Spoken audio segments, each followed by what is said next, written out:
Este libro trata en detalle el tema de la parasitación astral. Un tema de gran actualidad si miramos lo que ocurre en el mundo. Una pandemia arrasa a las naciones, y no causada por un pequeño virus. La pandemia es la que infesta a la conciencia, y en especial a la de los dirigentes mundiales.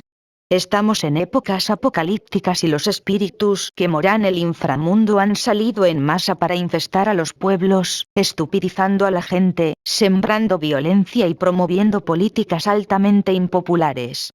Parasitación astral. Por Daniel Lapazano.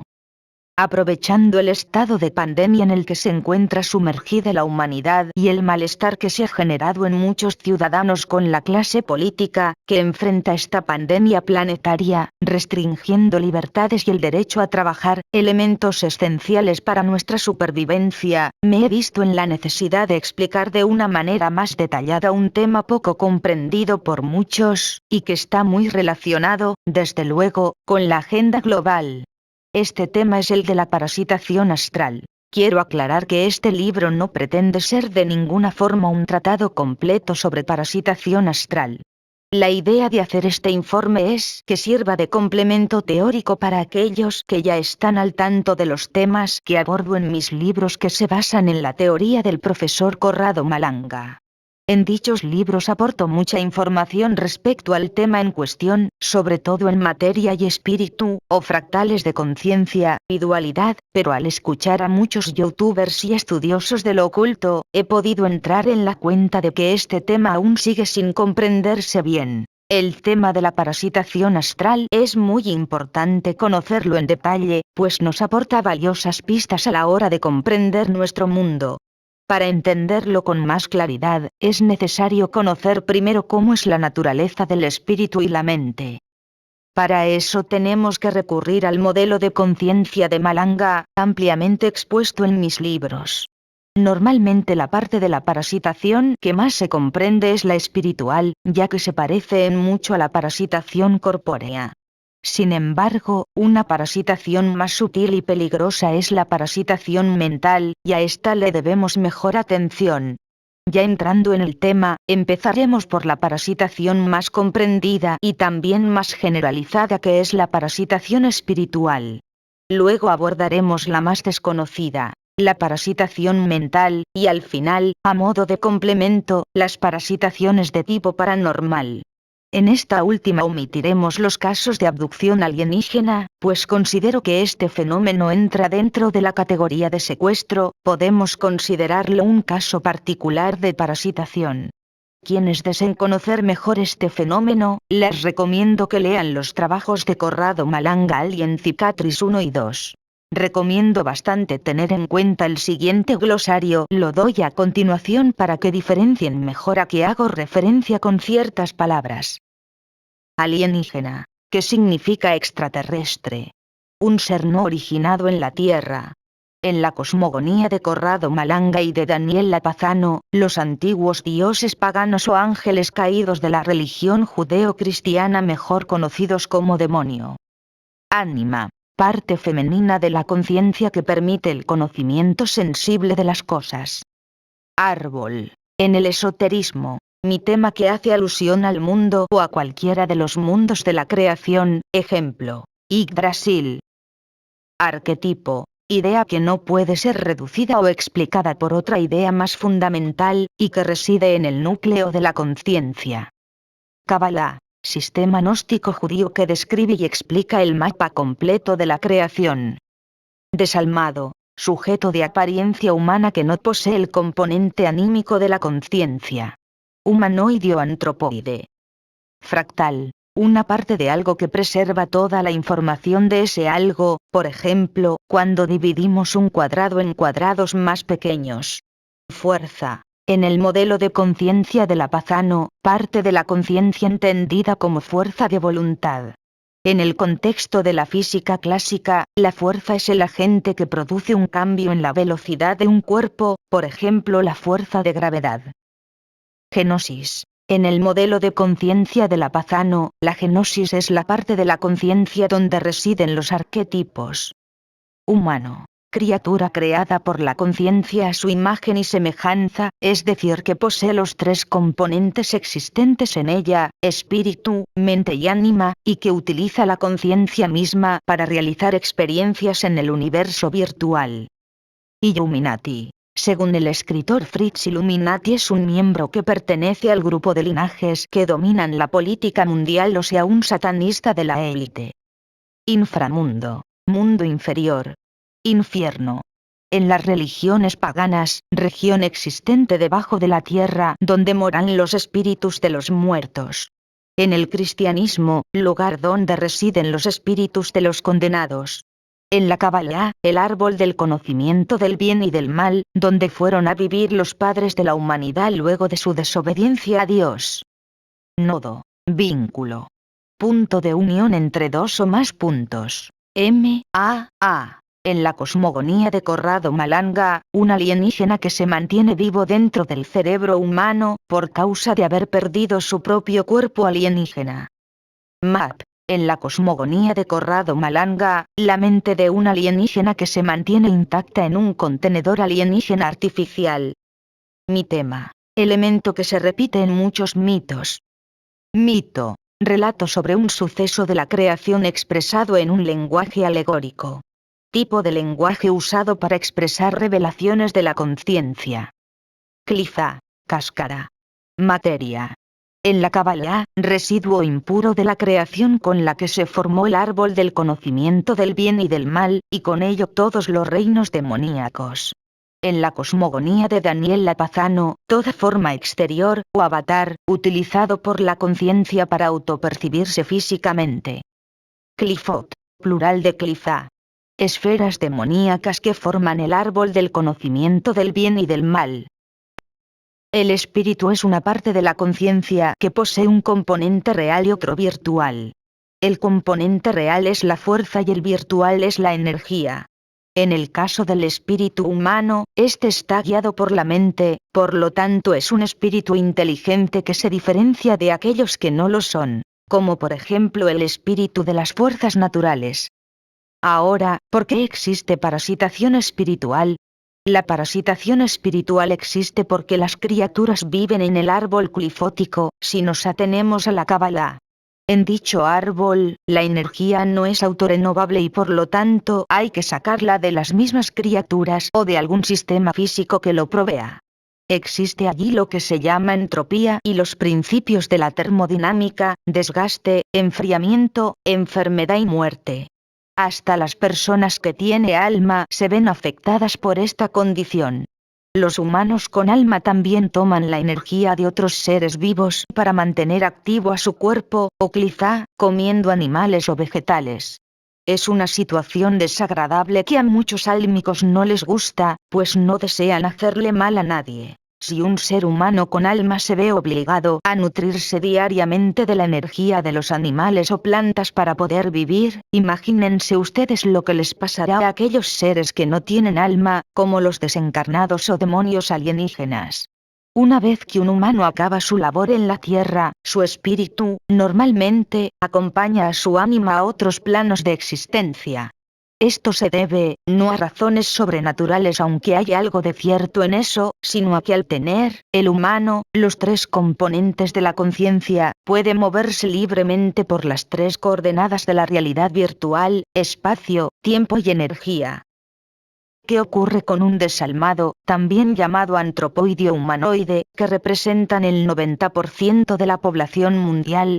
Al no poseer el componente anímico, pierden la posibilidad de reencarnar, ya que la reencarnación es un proceso que implica trascender el tiempo, para ir sumando experiencias a través de muchas vidas, y eso solo es posible para la parte anímica, no para la parte espiritual. Por otro lado, para tener experiencias en la realidad virtual es necesario emular la conciencia real, parecerse a ella, y esto hace necesario la tenencia de una psiquía, es decir, estar concebido como una unidad andrógina, masculina y femenina al mismo tiempo. La bipolaridad espíritu-ánima masculino o femenino es una psiquía verdadera, pues garantiza la vida eterna, pero los que carecen de la parte anímica poseen una psiquía artificial, que es la dupla espíritu-cuerpo masculino o femenino. El cuerpo es una imagen de ánima que le permite a ella autopercibirse. Es un espejo que refleja las propiedades y estados de ánimo que ella posee. El problema es que esta imagen femenina necesita de energía para perpetuarse en el tiempo, y como el cuerpo existe en una realidad clifótica, esta condición de eternidad no puede darse. Por lo tanto, el espíritu del desalmado, unido a esta psiquía artificial, solo puede vivir y permanecer en el universo virtual mientras se mantiene unido a ella. Luego de perder su psiquía, tras la muerte del cuerpo, el espíritu se queda viudo, desconectado del par femenino que lo ayudó a realizar su existencia terrenal, por lo que está condenado a vagar. El inframundo es un campo de conciencia puramente espiritual y mental, por lo tanto no existen allí ningún tipo de experiencias anímicas. Si bien es cierto que el alma puede bajar allí y explorarlo durante un tiempo, no se quedará allí para residir definitivamente. En el inframundo tampoco existen objetos o cuerpos materiales. Sin embargo, existen ideas de las cosas, campos de energía y recuerdos de vidas pasadas, muchas veces bastante condensadas. Esto hace que los que descienden al inframundo, o que emprendan alguna exploración, puedan ver paisajes y escenas que nos recuerdan al mundo material. También podemos ver allí miríadas de espíritus errantes haciendo todo tipo de cosas. El inframundo se divide en capas o subniveles de energía, todos dependiendo de la mente de los espíritus que lo habitan, por lo que su estructura estará dada solo por las conciencias que lo componen. En estos tipos de conciencias, tenemos desde aquellas poco iluminadas hasta las más enfermas y malignas. Allí encontramos de todo, desde banqueros y políticos corruptos hasta niños muertos por un accidente. De esta forma, no es que un espíritu desencarnado se dirige al inframundo como quien se va a un pueblo remoto o a una isla, o a una casa que se quiera alquilar, ya que no existe objetivamente ningún lugar en él. El inframundo no es un lugar, sino, como dije, un estado de la conciencia. En ese estado de conciencia que es el inframundo, cada espíritu puede estar solo o en compañía de otros. Esta situación depende de cuántos espíritus compartan la misma conciencia. De esta forma podemos pensar que el espíritu de un drogadicto puede encontrarse con otros drogadictos, y el de un asesino con otros asesinos, pues comparten la misma frecuencia energética. Cada uno vive su propio infierno y con los suyos, a pesar suyo. En todo caso, allí no hay felicidad ni gracia divina, solo permanencia. A modo de ilustración, veamos algunos testimonios de personas cualificadas, al menos para mí, respecto a sus experiencias con los desencarnados del inframundo, todos ellos acarreando una existencia espiritual vacía y triste. No vaya a pensar el lector que los que están en el inframundo están allí por ser malvados, aunque hay malvados allí como dicta el saber popular. El inframundo está lleno de espíritus que en vida han sido de lo más normales, es decir, que pagaban sus impuestos y se levantaban al otro día a trabajar o a llevar a sus hijos al colegio. Lo que condena a un espíritu al inframundo es el haber llevado una vida materialista, sin una visión de trascendencia. Les cuento el caso de los ex sacerdotes españoles Mariano Arribas y Eleuterio Bravo, quienes fueron testigos directos del famoso fenómeno de las niñas de Garabandal, niñas que afirmaban haber tenido contacto con la Virgen María y los ángeles, y que tuvieron una reunión espírita con una médium que, entre otras cosas, asistía a la policía para resolver casos de homicidio o secuestro. La médium en cuestión parecía ser muy buena en su labor predictiva y por eso los sacerdotes la contactaron. La razón del contacto se debió a que los curas no estaban de acuerdo con algunas cuestiones dogmáticas de la Iglesia y querían encontrar respuestas a sus dudas sobre el mundo espiritual. El día del encuentro, la mujer y los dos sacerdotes estaban reunidos tomados de las manos invocando a los espíritus. En dicha sesión, los sacerdotes sintieron, en un momento, unas manos frías e invisibles que les tocaban los hombros y la cabeza. Esto les dio la certeza de que el contacto estaba funcionando y que los espíritus invocados habían acudido al llamado. Los curas estaban interesados en saber a dónde iban los espíritus después de la muerte física. Ellos, como creyentes católicos, les preguntaron a los espíritus si estaban en el cielo o el infierno, pregunta natural en un cristiano que cree en el premio o en el castigo divino. Los espíritus contactados respondieron que no estaban ni en un lado ni en el otro, sino que estaban en un lugar que ellos no sabían qué era. Los espíritus le dijeron que allí no había Dios ni nada, y que no sabían qué iba a pasar con ellos estando en ese lugar. También los espíritus contaron que solían estar con sus familiares en su forma espiritual, y que se juntaban a comer con ellos en la mesa, tal como lo hacían cuando estaban vivos, pero que se daban cuenta que no podían comer como un ser humano normal. Si bien podían ver sus propias manos y su boca perfectamente, lo que se conoce como cuerpo astral, y sentían la misma necesidad de fumar o de emborracharse como lo hacían en vida, lo que indica que los deseos se mantienen vigentes incluso después de la muerte, no podían realizar esas acciones pese a que se sentían emocionalmente vivos. Esta situación de no poder beber o comer como una persona normal los hacía sufrir mucho, pues se sentían, de alguna forma, apartados de la vida real, no pudiendo ya disfrutar de los goces y placeres terrenales como lo habían hecho en vida. A propósito de esto, quiero contarle al lector que yo, cuando tengo sueños lúcidos, también me veo en lugares físicos con un cuerpo físico realizando acciones como aquí, pero cuando intento beber o comer algo no le encuentro en mi boca el suficiente sabor, por apetitoso que parezca a la vista. Un helado me parece insulso y el agua, cuando la bebo, no calma mi sed, pese a que siento perfectamente el líquido fresco entrar en mi boca. Les confieso que vivir eso en el astral es una experiencia frustrante. Lo de tener tanto para comer y beber de manera gratuita y no poder disfrutarlo a pleno. En ese momento pienso, con un poco de humor, el plano astral es horrible. Tienes de todo y no puedes disfrutar de nada. Volviendo a la historia de los curas, al final de la sesión, ambos clérigos concluyeron, para su desconcierto, que no es cierto esa creencia popular de que los muertos se van en paz. Que la muerte es un lugar silencioso donde descansan eternamente las almas. Minga que se van en paz. Dijo uno de los curas, sufren más que acá si no están encaminados porque no encuentran caridad de nada allí, si no tienen unos guías, o alguien que los guíe, no tienen ni idea de lo que está pasando. Si bien los espíritus contactados no parecían ser malas personas, es decir, haber llevado una existencia perversa o infame, estaban anclados en una situación de lo más desconcertante y patética, como dice el refrán popular, olvidados a la buena de Dios. Esto y otros casos más llevaron a estos curas a reconocer que la teología católica es insuficiente para explicar el vasto mundo espiritual y que en el más allá hay más cosas de lo que la Iglesia cuenta. Pueden ver el testimonio completo de estos ex curas, donde hablan también de las niñas de Garabandal, en el canal de YouTube Historias Reales 2, conducido por el uruguayo Javier Abejase. En ese mismo canal pueden encontrar el testimonio del obispo exorcista Manuel Acuña, la parapsicóloga Cristina Blumenfeld y los contactados Claudio Pasten y Diego Curilo, quienes me aportaron mucha información, además de la que ya tenía, para escribir este libro. Dando un poco de cátedra en el buen sentido de la palabra, el astral, en la Kabbalah, se corresponde con la Clifá Gamaliel, que tiene menos conciencia de lo físico que Nehemot, la Clifá terrenal.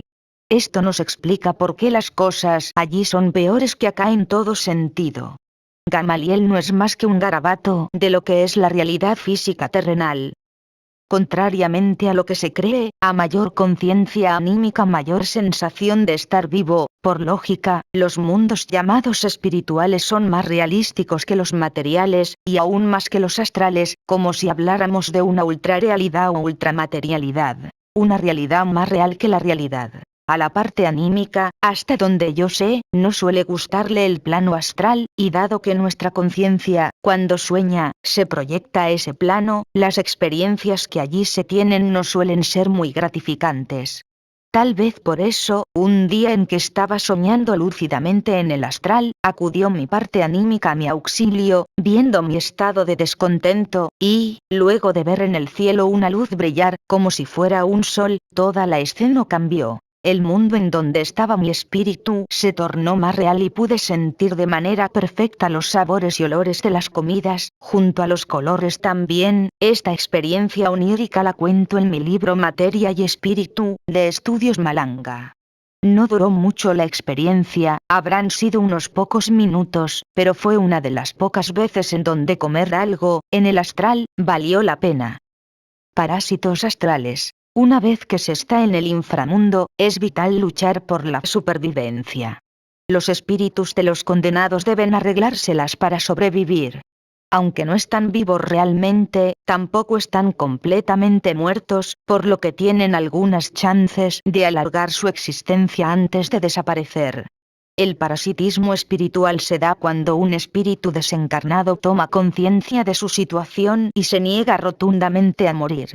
Sabe que está en el inframundo, aunque no lo denomine así, y rechaza permanecer en él pues aspira a aferrarse a la vida. Es importante entender que los espíritus de los muertos a menudo extrañan esta realidad virtual. Aunque su vida no haya sido la mejor, igualmente añoran su existencia terrenal perdida. No es fácil para ellos aceptar la muerte. Si los humanos luchan por la supervivencia aquí en la Tierra, ¿qué nos hace suponer que los espíritus del inframundo no harán lo mismo? Así, los espíritus de los desencarnados necesitan conectarse con nosotros para seguir existiendo y revivir sus emociones, porque para un espíritu emocionarse es vivir, aunque estas emociones hayan sido tormentosas, como veremos a continuación. En las regiones del inframundo, la degradación del espíritu y la mente, natural en el árbol clifótico, genera la degradación de los mundos que ellos han construido con su propia mente y energía. Esto es igual a cómo se pierden nuestros recuerdos cuando ya no tenemos la suficiente fuerza para retenerlos en nuestra memoria, con el añadido de que en esos recuerdos estamos nosotros. El inframundo es un mundo de ensueños, y como tal, nada permanece quieto. Por eso que, en el inframundo, es muy importante asociarse con otros espíritus. Nunca hay que quedarse solo. La asociación de espíritus en un mismo nivel de frecuencia genera la suficiente tasa de energía y fuerza mental para sostener las creaciones astrales por un lapso de tiempo más prolongado. A colación con esto, las conductas o formas de vida más comunes en nuestra sociedad son las que van a tener más posibilidades de existencia en aquellos planos, ya que hay mucha energía psíquica confluyendo en un mismo nivel y una mayor variedad de ideas. Son, en definitiva, las que más tiempo van a durar. Esto que afirmo estos seres lo saben, y por eso ellos intentan llevar a gran cantidad de humanos a vibrar en una misma frecuencia energética, generalmente baja, para así poder nutrirse de una cantidad ingente de energía y experiencias psíquicas fortificantes. Los estadios de fútbol concentran mucha energía, como también los campos de batalla o los accidentes donde mueren muchas personas. Las discotecas donde se reúnen los jóvenes también concentran bastante energía. En los prostíbulos, en cambio, existe menos energía, pero a muchos espíritus que se alimentan de la energía sexual les viene bien frecuentar esos lugares. Actualmente vemos en Colombia, Cuba y otras partes del mundo muchos conflictos en las calles, donde la policía se debate en duelo con la gente y hay mucho miedo y odio. Esto genera una tasa enorme de energía que le sirve a los espíritus del astral para sobrevivir. De esta manera, los espíritus desencarnados que eligen luchar para prolongar su existencia, no tienen otra opción que ascender a Nemoth y buscar a los humanos que vibran en una frecuencia baja como ellos, para pegarse a sus espíritus débiles y empezar a drenarles la energía. El parásito astral no solo drena energía de su víctima, sino que puede darse el lujo, por ese contacto psíquico que tiene con él, de compartir parte de sus experiencias físicas. Por lo tanto, si el desencarnado que se pega a la víctima fue un drogadicto o un alcohólico, y el parasitado también lo es, el desencarnado puede disfrutar a través de él la experiencia de beber, igual a como si estuviera vivo. No solo eso, sino que hasta puede contagiarle su adicción al parasitado, en caso de que el parasitado no sea adicto, y hacer que él se vuelva un drogadicto como lo fue él en su vida anterior, cuando todavía disponía de un cuerpo. Muchas personas adquieren ciertos hábitos luego de pasar por una depresión o pérdida de un ser querido, lo que levanta serias sospechas de una posible parasitación astral. Es por eso que los humanos tienen que estar muy atentos a la clase de vida que llevan, examinar sus hábitos y conductas, y preguntarse si están siendo realmente ellos mismos, pues puede ocurrir que otras entidades estén viviendo su vida por ellos. Para mayor información, y esto puede resultar increíble, si un borracho tiene pegado a un parásito astral que también fue borracho, el parasitado puede ingerir el doble o triple de alcohol sin manifestar síntomas de borrachera. Esto se debe a que el borracho debe beber por él y por el parásito en cuestión. Un parasitado también puede, si está inmerso en una pelea, resistir el dolor más que una persona normal, ya que el parásito absorbe parte de su sufrimiento y esto ayuda al parasitado a seguir luchando. De esta manera el parasitado puede estar dotado de una resistencia infrahumana, que lo convierte en una suerte de superluchador. Si el parasitado es un poseído por una o más entidades, dado que estos concentran mucha energía, mucho más que un desencarnado, pueden transmitirle al poseído toda su fuerza a tal punto que, cuando el poseído se descontrola, se necesita más de 7 personas para poder inmovilizarlo. Esto lo ha confesado el famoso exorcista Gabriele Amort, ya fallecido. Larvas y cascarones astrales. Los espíritus del astral, al momento de parasitar, suelen prenderse a una parte del espíritu de la víctima tal como lo hace una sanguijuela. Esto que digo no es un invento sino que sale de las sesiones de hipnosis y de las revelaciones de personas sensitivas. Como cada parte del espíritu se corresponde con una parte del cuerpo físico, los órganos asociados a esa parte espiritual comienzan a enfermarse como resultado del drenaje energético. Cuando un desencarnado del astral todo su campo mental se empieza a desvanecer. Dado que la mente no tiene la coordenada energía a medida que la mente va desapareciendo, van quedando cada vez menos recuerdos de él mismo, y entonces la conducta del espíritu se torna errática y confusa. Ocurre que, en algunos espíritus, lo último que se pierde en este proceso de deterioro es su recuerdo de alimentarse, sea de comida u obsesiones pasionales. Entonces el desencarnado ya deja de comportarse como un humano y empieza a hacerlo literalmente como una larva. La larva astral es un despojo humano que no piensa en otra cosa que en pegarse a su víctima y chupar energía de él. No se comporta como un ser inteligente, que planifica su ataque y espera a su víctima, sino que se arrastra hasta su víctima por el astral hasta lograr adherirse a él. Cuando el terapeuta se encuentra con estas larvas, no tiene más remedio que destruirlas, ya que no existe forma alguna de entablar un diálogo con ellas. Las larvas astrales son fáciles de eliminar porque oponen muy poca resistencia. Si la larva astral no encuentra alimento, se va muriendo de a poco hasta quedar convertido en un cascarón astral. Aún así, si en ese cascarón astral queda un residuo de energía mental, el cascarón puede pegarse a un ser vivo y provocar perturbaciones energéticas indeseadas. El Lux. El parasitismo de los espíritus de los muertos es algo bastante común. Pero existe un parasitismo más fuerte que es el de estas entidades. Las entidades, vampiros energéticos, demonios, llamémoslos como sean, pueden parasitar a un bloque grande de personas.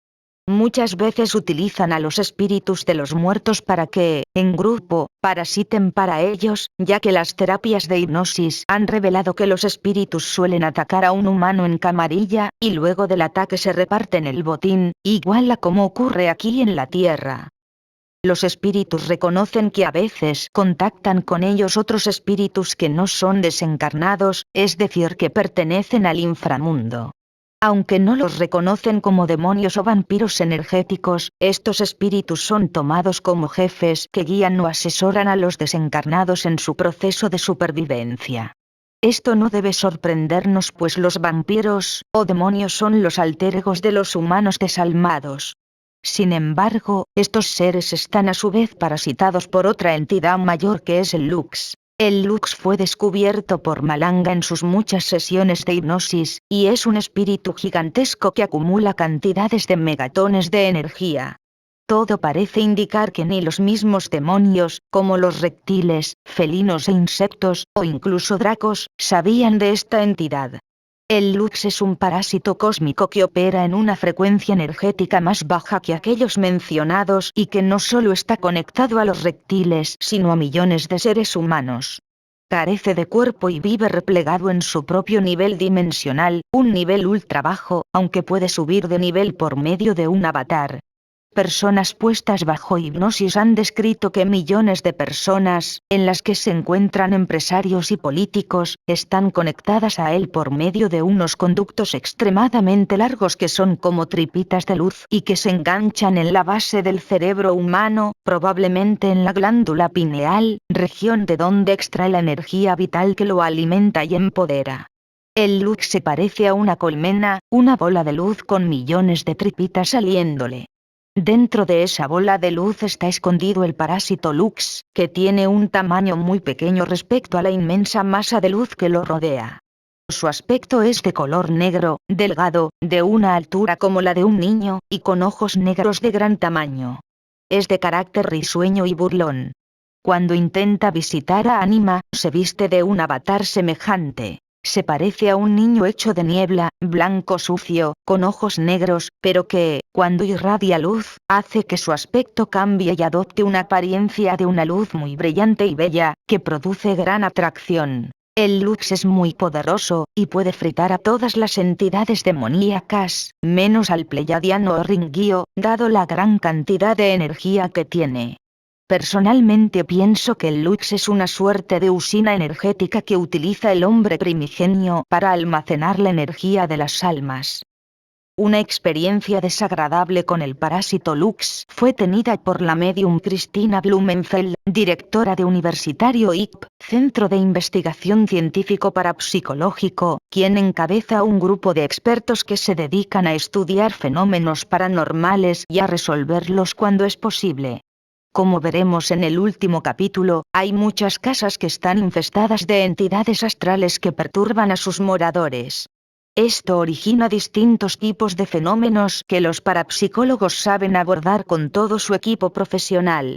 En el caso de IP, el equipo que dirige Cristino consta de una plantilla muy vasta compuesta por un grupo de psicólogos, médicos, psiquiatras, enfermeros, asistentes sociales, demonólogos, angeólogos, distintos especialistas en fenómenos paranormales, guías espirituales y hasta un cura exorcista, el obispo Manuel Acuña. Cristina, quien desde pequeña ha tenido contacto con el mundo espiritual, confesó que tenía la costumbre, ya siendo directora de IP, de enviar a los espíritus desencarnados que habitaban las casas a la luz. Esto es algo común en el campo del espiritismo. Lo de invitar a un desencarnado que se ha quedado en la tierra a que se vaya a la luz, es decir, que siga su viaje. El médium o el parapsicólogo hacen esto con buenas intenciones, pues buscan que los espíritus descansen en paz y dejen de atormentar a los vivos. Lo que no sabía Cristina es que los espíritus que carecen de ánima desconocen la verdadera luz, por lo que enviarlos directamente a la luz puede ser sumamente peligroso. Esto se debe al ser luminoso que habita en el inframundo, el Lux, que se alimenta de la energía espiritual de toda entidad que llega allí y que se siente atraído por la luz. Cuando el Lux parasita a un ánima, solo causa esta sufrimiento, ya que ánima tiene la ventaja de reponer la energía perdida. Ánima no puede ser destruida. La cosa cambia si el Lux parasita a un espíritu que no viene acompañado de su pareja anímica, pues este tiene una energía limitada y el Lux lo va consumiendo hasta dejarlo seco, convirtiéndolo en un cadáver astral. Pero veamos lo que dice Cristina respecto al parásito Lux, que si bien no lo menciona por su nombre, da a entender que lo conoce muy bien, y es por eso que, cuando tiene que limpiar una casa que está infestada por espíritus de desencarnados, ya no los invita a que se vayan a la luz como hacen normalmente los parapsicólogos. Yo perdí la costumbre de decir que busquen la luz, y esto te lo podrá aclarar mejor los que son ufólogos, porque tuve una visión muy desagradable de, en realidad, lo que sería la luz, y a dónde irían esas almas y qué constituirían. Entonces no lo digo más. Les digo que vayan a donde su corazón les indique o les guíe. Una visión muy desagradable de lo que sería la luz y a dónde irían las almas es un claro testimonio de esta medium de que en el universo no todo lo que brilla es oro y que de ciertas luces es mejor cuidarse. Parasitación mental. Un tipo de parasitismo más sutil y peligroso es el parasitismo mental. Este tipo de parasitismo es practicado, normalmente, por demonios, vampiros energéticos y otros seres. Mientras los espíritus de los desencarnados pueden influir en la mente de los parasitados, los demonios o vampiros energéticos pueden literalmente ocupar la mente del parasitado. Al realizar esa ocupación, este tipo de seres puede pilotear el espíritu y el cuerpo del parasitado como se hace con un títere. Este tipo de ocupación mental puede ser alternada o permanente. Cuando la ocupación es alternada, el sujeto parasitado adquiere una doble personalidad. Por momentos se comporta como humano y por el otro, como si no lo fuera. Es lo que le ocurre a mucha gente catalogada por los psicólogos como psicópatas. Cuando la ocupación es permanente, y este caso es el más crítico, el parasitado se comporta abiertamente como otro ser con forma humana. Allí el sujeto en cuestión funciona como si fuera un muñeco. Antes de seguir con el tema, debo informar que Corrado Malanga estudió mucho el fenómeno de la parasitación mental. En su libro Alien Cicatrix 2, el lector puede conocer más detalles sobre esto. Malanga hace referencia a las MAP, memoria alienígena activa, pasiva, que hace referencia a los humanos anímicos parasitados por estas entidades. En este informe me referiré a las parasitaciones más comunes, que afectan mayoritariamente a la población desalmada. La mente, como sabemos, es un campo de información que se ordena y se procesa mediante módulos cognitivos. Si bien no existe en ningún lugar, se manifiesta en ciertos lugares del campo espiritual de la criatura. Podemos pensar que el espíritu reserva un espacio muy pequeño de sí mismo para que anide la mente. La mente ocupa poco espacio pero puede abarcar dimensiones siderales. Lo importante es comprender, más allá de esta descripción, que ese espacio donde anida la mente puede ser reescrito por otra mente. El parásito en cuestión come una porción de la mente del humano para fabricarse su nicho mental. Esta reescritura mental hace que la mente del humano vaya perdiendo humanidad. Sentimientos como la empatía y la solidaridad, o la obediencia a un orden superior, le parecen ajenos. Una vez alojado en la mente, el parásito empieza a pilotear al ser humano para sus propios fines. Mientras esta reescritura no sea profunda, el humano parasitado puede, una vez expulsado el demonio, recuperar su identidad perdida. Es como cuando un virus ha dañado nuestra computadora, pero usando herramientas informáticas recuperamos los datos perdidos. Todo vuelve a la normalidad. La situación cambia radicalmente cuando la parasitación ha llegado a un nivel profundo. Si esto ocurre, si la invasión ha sido violenta, el humano ya no tendrá manera de recuperar su mente original y quedará sumergido para siempre en un estado de deshumanización irreversible. El sujeto nunca volverá a ser el mismo ya que su mente se ha vuelto irrecuperable. Literalmente, ha sido devorada. Este es el caso de muchos personajes que dominan la política internacional. Los iluminados. Y aquí entramos en el caso de los llamados Illuminati, supuestos amos del mundo, sujetos que aparentan ser humanos, pero que a juzgar por sus actos no lo parecen. Sabemos, los que andamos en esto, que muchos creen que los Illuminati son gente con rasgos psicópatas. Enfermos mentales que se arrogan el derecho de someter a la humanidad.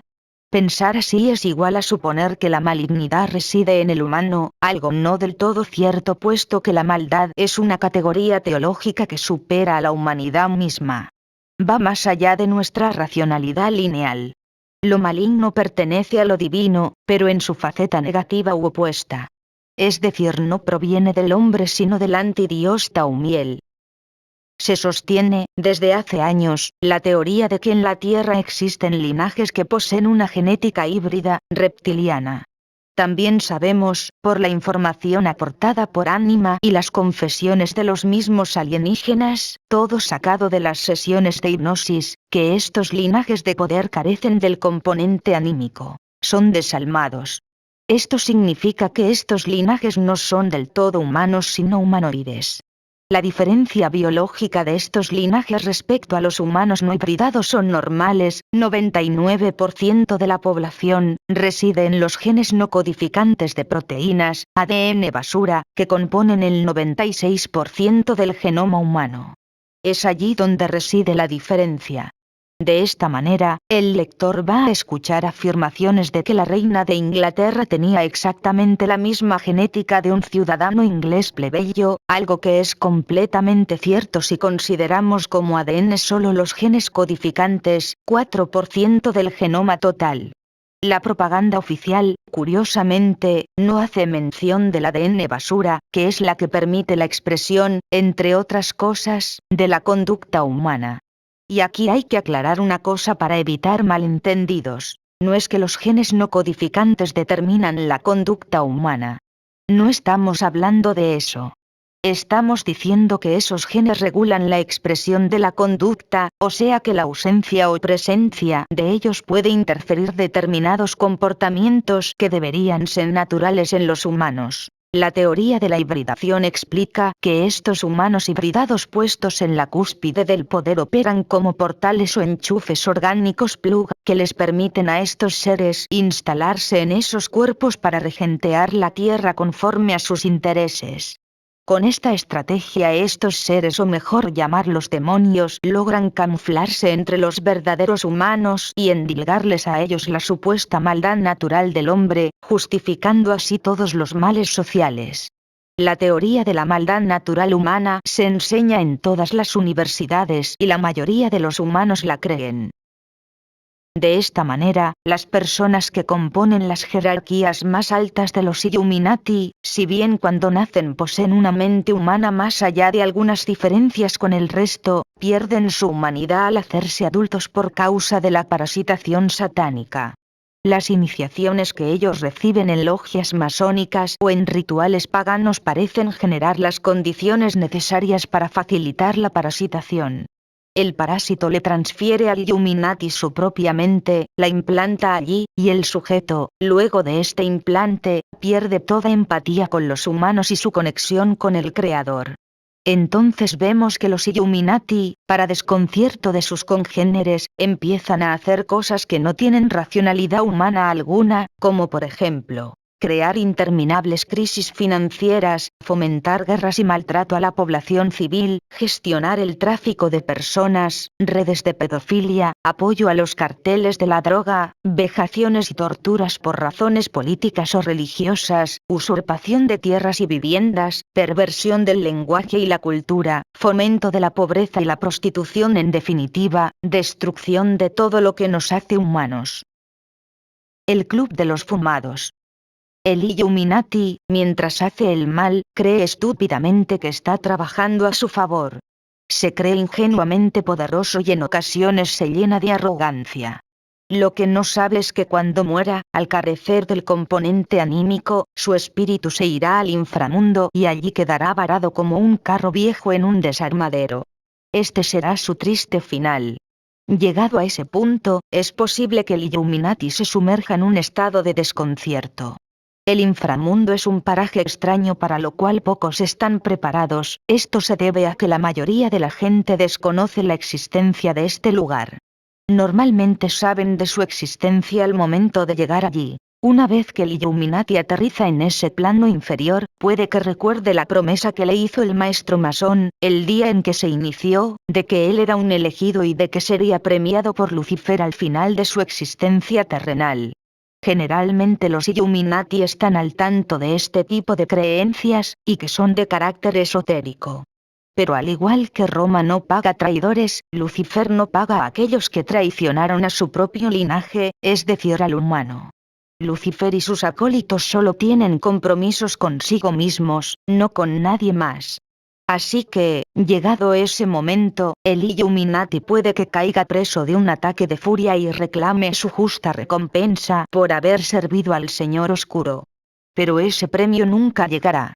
Los que sí llegarán serán otros compañeros de logia como él, que le harán entrar en la cuenta de que en el inframundo no se dan premios, y de que va a tener que acostumbrarse a su nueva situación de ahora en más. Mientras tanto, mientras todo esto sucede, el demonio que parasitó al Illuminati ya está parasitando a otro humano en la Tierra, repitiendo con este nuevo Muppet el proceso creado con el personaje anterior. Estos seres no solo parasitan a los humanos con el objeto de controlarlos, sino que además viven a través de ellos, siendo partícipes de sus experiencias.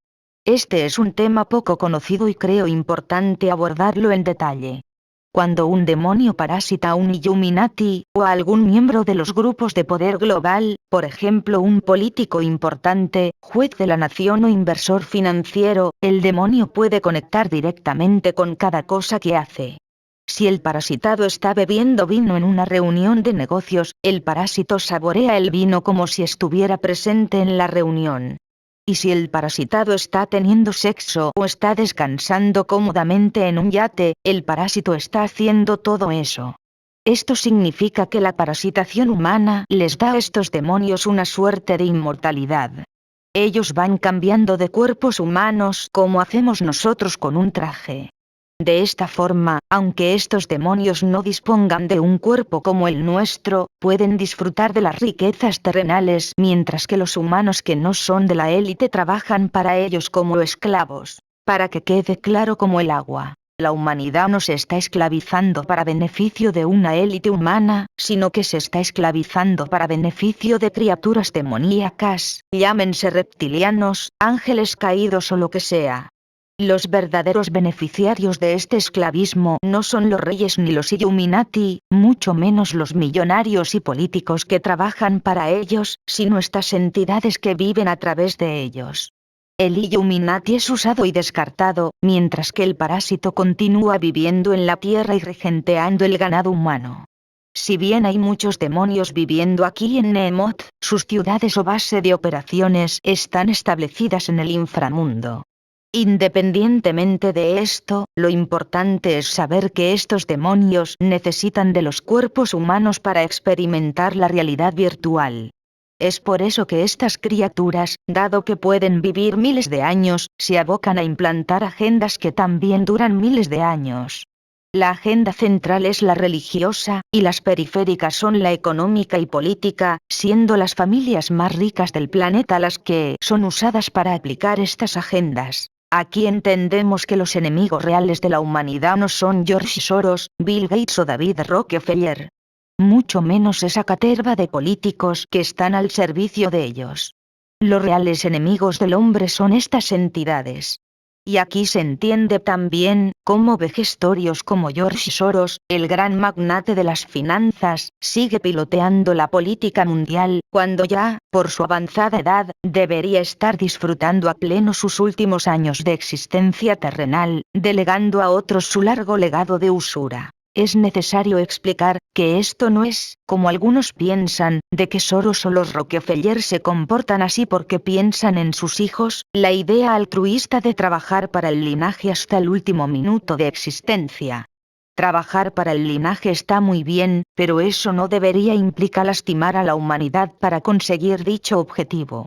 El linaje familiar, en cualquiera de sus ramas, forma parte de la humanidad, el gran linaje humano, por lo que pensar en el linaje propio debería implicar pensar, en una escala mayor, en el colectivo humano. La humanidad es, o debería ser comprendida, como una única y gran familia. El linaje no debería separarnos. También es cierto que más allá del linaje, está claro que un multimillonario ya hizo lo suficiente por la vida de los suyos.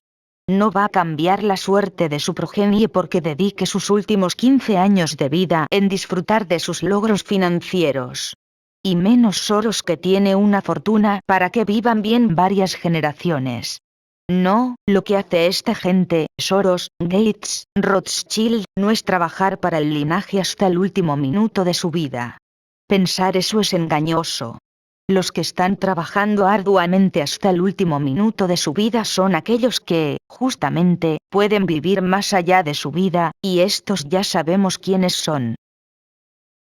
Otros tipos de parasitaciones. Existen otros tipos de parasitaciones que entran dentro del campo del paranormalismo. La mayoría del común de la gente las conoce por lo visto en el cine, imaginando que no son reales, pero son totalmente reales y hay muchos testimonios de ello. Estos fenómenos paranormales, siempre causados por entidades astrales, se dividen, según la clasificación del padre Amort, en 3 tipos diferentes: infestación, vejación y posesión. La infestación es el nivel más bajo de estos 3 tipos de acción parasitaria. Es un tipo especial de asedio que los espíritus ejercen sobre los contendores humanos o cuerpos. Pese a ser el nivel más bajo, la infestación suele asustar o mortificar mucho a aquellos que lo padecen. Se manifiesta mediante fenómenos como ruidos en los armarios, puertas que se abren y se cierran, golpes contra las persianas o vidrios, ruidos de cadenas que se arrastran, pasos en las habitaciones, extrañas voces conversando. También en lámparas de luz que se encienden sin razón alguna, televisores, radios y electrodomésticos que se encienden y apagan solos, grifos que se abren y se cierran sin que nadie los toque, o cuadros que se descuelgan de la pared y salen volando a la otra punta de la habitación. Todos estos fenómenos suelen ocurrir, frecuentemente, de noche. También se producen inexplicables desapariciones de objetos físicos, muebles que se desplazan de sus lugares de origen, y hasta entidades espirituales que asustan a los niños por la noche, sin hacerles ningún daño físico. La vejación es un nivel de parasitación más agresivo, ya que existe, a diferencia del anterior, una acción física directa sobre el contenedor. Las víctimas que padecen este fenómeno afirman que sienten que los tiran de la cama o les pegan. En otros casos los testigos sienten que los levantan del piso y los empujan escaleras abajo. Todas estas agresiones suelen generar magulladuras en el cuerpo. En situaciones menos agresivas la víctima se siente como atada, como si se ahogara, incapaz de hacer cualquier movimiento. También hay vejaciones de tipo sexual, en algunos casos no exentos de sadismo. Los ataques de estas entidades no se hacen solo contra seres humanos. Hay testigos que afirman que las vejaciones se efectúan contra sus propios animales, gallinas o animales de granja, lastimándolos o magullándolos. Otros testimonios afirman que sus mascotas domésticas se tornan, de repente, agresivas contra sus propios dueños, sin ninguna razón aparente que lo justifique. La posesión es el nivel de parasitación más violento de estos 3. La entidad se apropia del contenedor y lo controla como a una marioneta. Si la infestación es un acoso sobre el contenedor y la vejación es una agresión sobre el contenedor, la posesión es, directamente, la conquista del contenedor. Rasgo que suelen tener los poseídos es hablar en lenguas o recitar canciones o prosas que, supuestamente, nunca han recitado. También lo de reptar por el piso igual a como lo hace un lagarto o serpiente. Los poseídos suelen manifestar manchas o extraños bultos en la piel sin una causa orgánica aparente. También ampollas y llagas en el cuerpo. Tengamos en cuenta que muchas de estas posesiones pueden estar cruzadas con el fenómeno de la abducción alienígena. Corrado Malanga ha comprobado que el contenedor del abducido puede ser usado para diversos fines, desde experimentos genéticos hasta abusos corporales. Los fenómenos paranormales más inexplicables también suelen darse en estos casos de posesión diabólica, como lo es vomitar pelos, clavos y hasta excrementos, es decir, cosas que no debieran ser naturales en el organismo. También los fenómenos de infestación o vejación, explicados anteriormente, suelen acompañar a la posesión. Una estatua de la Virgen llorando sangre suele ser un fenómeno que a los demonios les divierte, y esto lo ha constatado el padre Amort en una de sus experiencias. Al igual que ocurre en las sesiones de hipnosis, el poseído, por lo general mujeres, no recuerda qué cosas dijo cuando lo interrogaba el exorcista. Sin embargo, puede ver al demonio deambular por la casa, a la espera de volver a entrar en su cuerpo, una vez que ha sido expulsado por el sacerdote. Estas entidades, demonios, al igual que los líderes políticos que nos gobiernan, entre ellos los Illuminati, son de carácter arrogante y mandones. Se autoconsideran los amos del mundo y se creen con derecho a jugar con la vida de los demás a su antojo. Es difícil para un humano que desconoce las cosas que escribo vincular a muchos líderes políticos y financieros con estas entidades, pero se sorprenderían de lo semejantes que son, porque en verdad son ellos mismos. En uno de los tantos exorcismos llevados adelante por el padre Amort, el demonio hizo que el dinero de una mujer poseída no fuera a pagar sus deudas sino a gente desconocida. Cuando el padre le preguntó al demonio por qué había hecho eso con ella, este respondió, que él, el demonio, robaba el dinero para dárselo a sus adeptos, pues quería que éstos fuesen ricos y felices. Este testimonio yo lo tomé como una miniatura de lo que ocurre en nuestro mundo. La humanidad trabaja duramente para que unas pocas familias se enriquezcan. Los Illuminati. Vivir en la mente humana. Estos seres, como es de esperar, suelen conocer la vida privada de la gente. No es que tengan poderes especiales, sino que son esferas de conciencia vinculadas a conciencias colectivas. Una entidad de estas, concretamente, un nodo de parasitación. Las ánimas también tienen nodos de conciencia, y es por eso que, al consultarlas en las hipnosis, pueden saber cosas sobre las criaturas. El padre Amor dice que es muy común que estos seres, en las sesiones de exorcismo, revelen cosas privadas de los curas con el objeto de debilitarlos. Es una situación muy incómoda que no todos los curas pueden soportar, ya que el exorcista suele estar acompañado de personas laicas, un cura ayudante, y a nadie le gusta que le revelen sus cosas privadas delante de otros. Esto obliga al exorcista a disponer de una mente fuerte y a llevar una vida limpia para que el demonio no se aproveche de ello. Uno de estos seres era un arconte que tuvo que exorcizar el padre Amort, se llamaba Zago. Zago no estaba solo sino que estaba acompañado por una corte. Para sorpresa del sacerdote, también se manifestaron junto a él 3 espíritus, desencarnados sin ánima, y esto no me llamó la atención pues yo había dicho que los desencarnados sin ánima, una vez que abandonan el cuerpo, suelen unirse a entidades o demonios del inframundo para que les ayuden a proveerse de energía. Uno de estos desencarnados se llamaba Mitchell, una mujer que había trabajado en el Moulin Rouge y que murió a los 39 años a causa de las drogas. Las drogas no son nada bueno y son un boleto que te lleva al inframundo si uno no sabe dejarlas a tiempo. Mitchell, que fue cabaretera, solía hablar en francés. Repetía las frases que utilizaba en el pasado con sus clientes, y entonces el rostro de la mujer adquiría un aire dulce y persuasivo. El padre Amor nos relata que Mitchell se quedó hasta el final del exorcismo, pues se negaba a abandonar a su hospedador. Al final, llorosa y atormentada, abandonó el cuerpo de la mujer parasitada. También estaba presente otro desalmado, Noel, un marroquí que les cortó la cabeza a 3 misioneros en 1872, según su confesión. Noel le dijo al padre Amor que se había suicidado a causa del remordimiento provocado por dichas muertes. Muchos árabes o grupos de izquierda que practican actualmente el terrorismo son seres altamente parasitados que cuando mueren, terminan como Noel, condenados a vivir en el inframundo.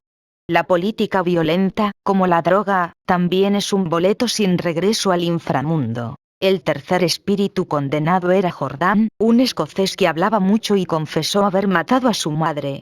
Parece que fue bastante malo pues alababa a Zago, afirmando que Zago es el Dios verdadero, él es el más poderoso. Lo cierto es que los desencarnados no abandonan nunca su ignorancia, pues el sacerdote, al final, terminó expulsando a Zago, lo que demostró que este pobre arconte no fue tan poderoso como él creía.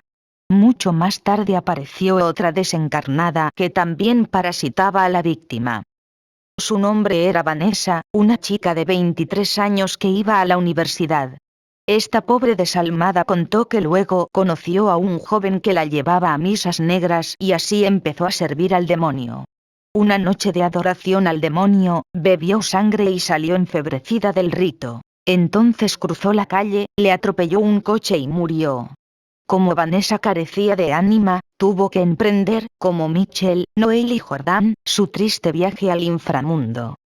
Durante el exorcismo de esta mujer, Zago alardeaba de ser el amo del mundo, afirmando que todo se movía a su antojo, que la guerra civil en Ruanda la había provocado él y que disfrutó y se relamió con la sangre derramada.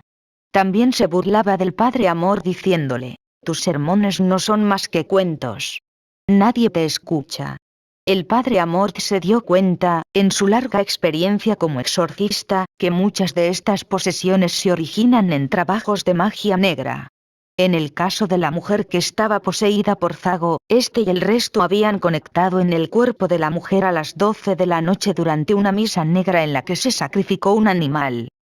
El artífice del trabajo mágico pareció ser un hombre que no deseaba que se celebrara la boda de la mujer en cuestión, por lo que presumo que fueron los celos o la aversión hacia esta mujer la causa de su mala acción.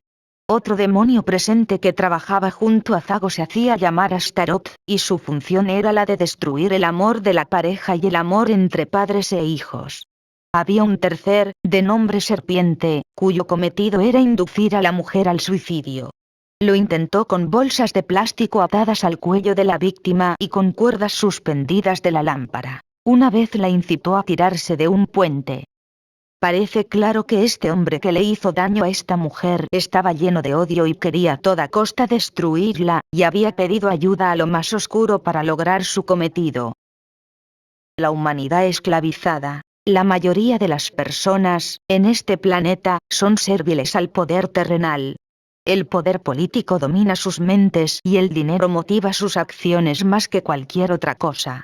Ya sabemos que esto ocurre porque la mayoría está desalmada y que el desalmado vibra en la materia pues es su espacio natural, pero es necesario insistir con este tema de los humanos sin alma porque muchos youtubers siguen enviando mensajes de que hay que salvar a la humanidad, cuando aquello que llamamos humanidad carece, en su mayoría, de salvación. Solo se salvarán los elegidos, o sea los que tienen ánima. Así si tienes ánima. Pues eso significa que puedes hacer muchas experiencias en la creación, y que lo único que necesitas tener, para poder realizarlas con éxito, es la gnosis, que se obtiene leyendo, aprendiendo y comunicando, al menos en nuestro estrecho mundo material. La palabra vida está asociada a Eva, la primera mujer creada por Dios. Por lo tanto, el libro de la vida hace referencia a los humanos con alma, pues Eva es el alma de Adán. No es el ánima mundi el alma del Creador, sino el ánima hombre. De esta manera, aquellos que tengan su nombre escrito en el libro de la vida son los hijos de Eva, la humanidad álmica. Nosotros sabemos que los espíritus de los difuntos suelen permanecer, de alguna forma, anclados en el plano material, y no solo anclados en este plano, sino a merced de la manipulación de seres más fuertes y embaucadores, como se ha mencionado. Esto contradice lo que los católicos creen conocer del mundo espiritual. Es por eso que el padre Amort, un hombre muy observador, se dio cuenta que esta doctrina no coincidía con su experiencia de exorcista, razón por la cual planteó este problema doctrinario a sus compañeros de fe. El padre concluye, en base a su experiencia, que muchos humanos sin alma se convierten, cuando muertos, en vampiros del plano astral. No siempre se van al inframundo y se quedan chupando energía, guiados a menudo por otros seres o demonios. A esta conclusión también llegaron, en palabras del padre Amort, otros exorcistas muy conocidos, como el padre Mateo Lagrua, un gran exorcista siciliano, que también se encontró con espíritus de humanos desencarnados parasitando gente.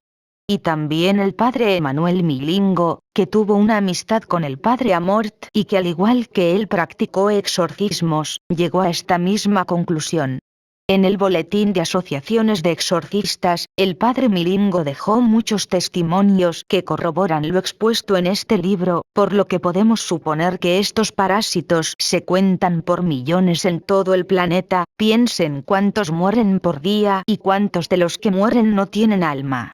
Son una auténtica plaga. Veamos algunos testimonios del padre Milingo sobre los desalmados. Mi primer contacto con los poderes sobrenaturales del mundo de las tinieblas se produjo en 1973. En abril de ese año, tuve una crisis interior.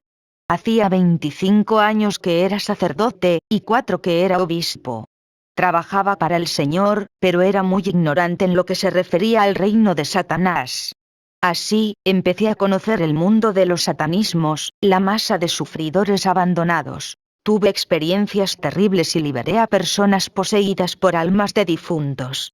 Recibía fotos de personas con alfileres clavados en los ojos, el corazón y otros órganos vitales. A veces, estas fotos van dentro de botellas, selladas con una especie de pasta en la que va grabada la maldición del odiado enemigo.